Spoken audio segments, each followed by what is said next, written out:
America 30 years ago. And it's right here now as I read the newspapers. It's all over the world, the same problem.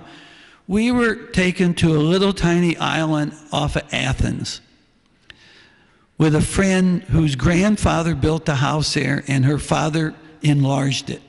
And it hadn't been discovered yet. It was an hour ferry boat ride, and it wasn't one of those big, hippie kind where all the rich people are buying everything up to date.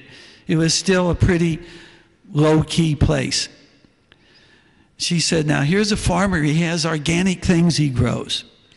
So the farmer in Greek, of course, was talking to her. I don't know what to do. My child is watching television and he wants Michael Jordan tennis shoes. And I don't have the money.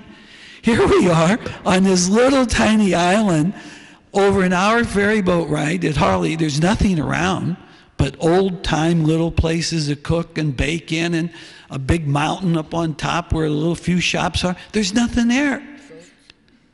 And yeah, lots of goats, old rock walls that were 50 years old. And yet this man is saying, my son wants Michael Jordan tennis shoes. What am I going to do? Because there's television. It's just amazing. This media has come into our lives. And now this wonderful IT generation. Be careful. That's all I can say is we have to be careful. Television creates desires inside of us. And if you don't see something and you don't know about it, you don't want it. But since it's broadcasted all over today, we all see things and we want them. And so we got both parents working, we got everybody stressed out, trying to achieve what we think is going to make us happy. And then when we get it, within 2 or 3 months, the joy of it is gone and there's something else in its place. My youngest daughter has got 2 children, 7 and 9 now. 4 years ago, after the second child was born, they had more toys than my whole 4 kids had their whole life. His parents spoiling and buying him things, them buying. She had, this is the God's truth, she had toys in the family room, toys in the living room, toys in the bedroom, toys in her bedroom, and toys in the bathroom, in the kids' bathroom, and their bathroom. It was in the kitchen, I forgot that. Don't forget the toy room. Oh yeah, and the basement. We had basements. They have basements in St. Louis. And then toys in the patio. I couldn't believe it. Now, when that kid gets a new toy, what's the big deal? Nothing. I got another child who was on drugs, who's off of drugs, who was married, whose husband died, who raised a child with no money, nothing. This child was so happy to color, to do something simple. She is just as happy, if not more happy, than the little ones that have everything. Now, the 9-year-old says, oh, this boy down the street is so wonderful.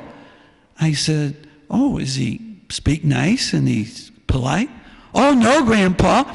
He can do this Game Boy. Man, he is fantastic with this thing. And Rita says, but Vinny, all that means is he has hand and eye coordination. Does he treat you nice? Duh. There's silence. The kid is said how wonderful he is because he has hand-eye coordination. When she was a child, someone wrote the F word on a post. The parents found out about it. That child was stopped for, a week or a month, something? All the parents in the neighborhood got together, went to the parents' house of the child that wrote that on the post. The parents forbade their child to play with any of us for 1 month. That child is restricted to his house. You can hear that same word in one movie at least 15 times today. And they try to tell me, the young people, oh, it's no different today than it was when you grew up. Were you there? No. It's much different.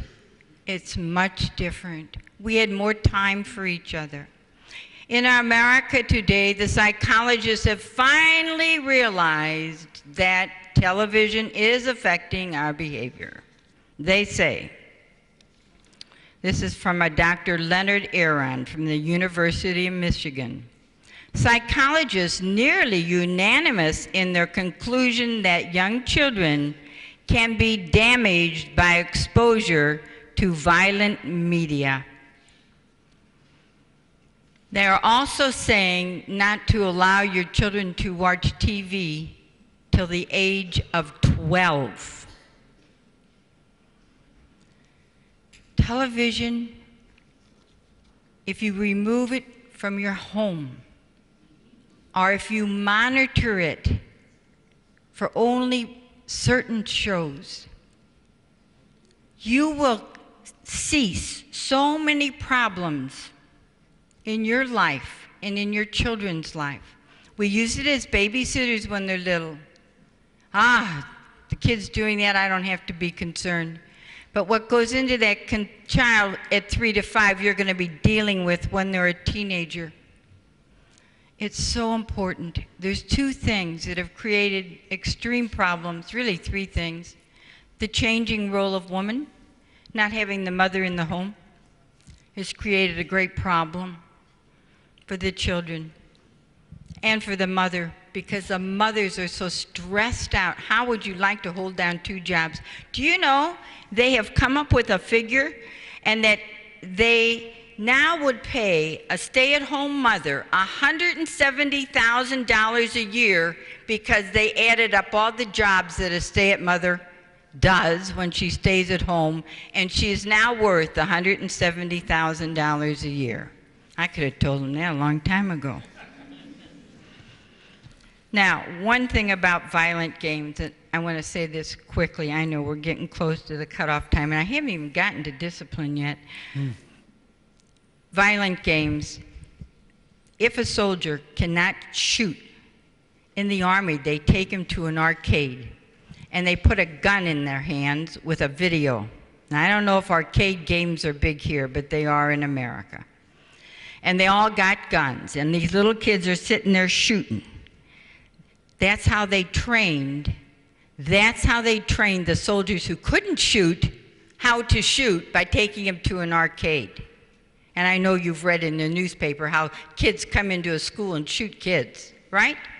We're so silly. We don't think about the results. We don't think about the consequences, thought, word, deed, consequence of our act.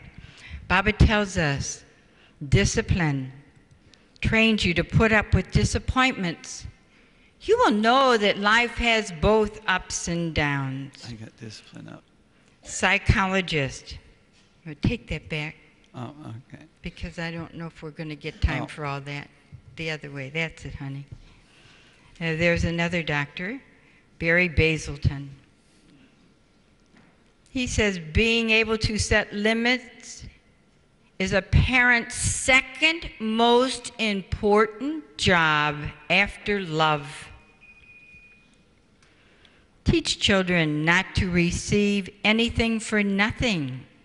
Let them earn by hard work, the things they seek. That comes from Baba. Our children are spoiled. Selfish, selfish, selfish, says Baba. They're out of control. For the first 50 years of the last century in America, strict discipline was adhered to. From the 50s till now, the permissive society began. Now they are trying to turn it back, and psychologists are calling firm nurturing. What we need to instill is firm nurturing. We are letting our children do anything they want. It was so funny. We went home one time, and this youngest daughter with the 2 boys Robert was telling you about, the little boy was throwing food. He was sitting there in the high chair by the table throwing food, and Robert says, No, don't